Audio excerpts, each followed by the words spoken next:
الحمد لله الذي قال في القرآن المجيد: أطيعوا الله ورسوله.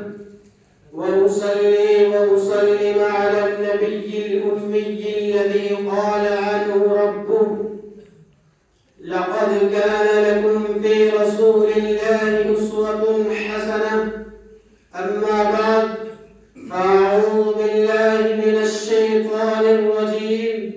بسم الله الرحمن الرحيم. يا أيها الذين آمنوا أطيعوا الله وأطيعوا الرسول وأولي الأمر منكم، فإن تنازعتم في شيء فردوه إلى الله والرسول إن كنتم تؤمنون بالله واليوم الآخر، ذلك خير وأحسن تأويلا.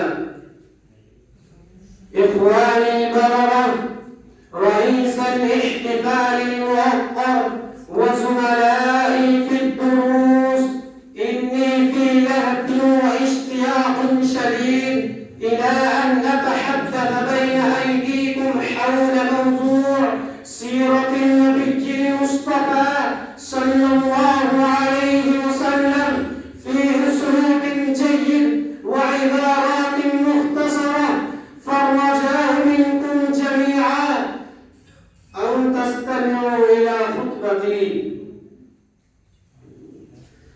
إخواني في الله، إن النبي محمد صلى الله عليه وسلم ابتعثه الله القادر المقتدر إلى العالم بأسره لهدف أن ينجي الناس المغضوب عليهم والضالين من الطريق المستقيم، ويهديهم إلى دين الرحمة، الدين الحنيف.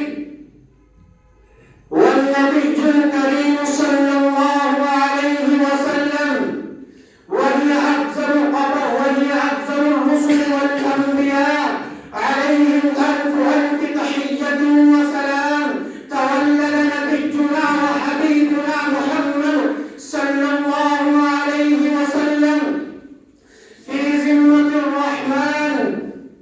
والنبي صلى الله عليه وسلم